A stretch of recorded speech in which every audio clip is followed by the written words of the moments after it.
The most important factor when using a sling is the sling angle.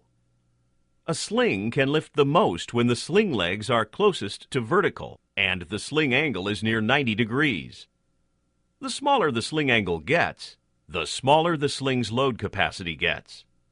The closer to horizontal the sling legs get, the more stress is put on the sling.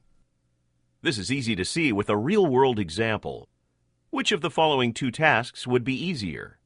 Holding two buckets with your arms down at your side, or holding the buckets with your arms straight out? It's easier when your arms are straight down because your arms have a greater lifting capacity when the load's center of gravity is beneath the lifting force.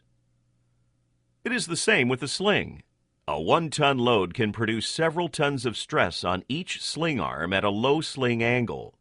This is why spreader and lifting beams are used for longer loads.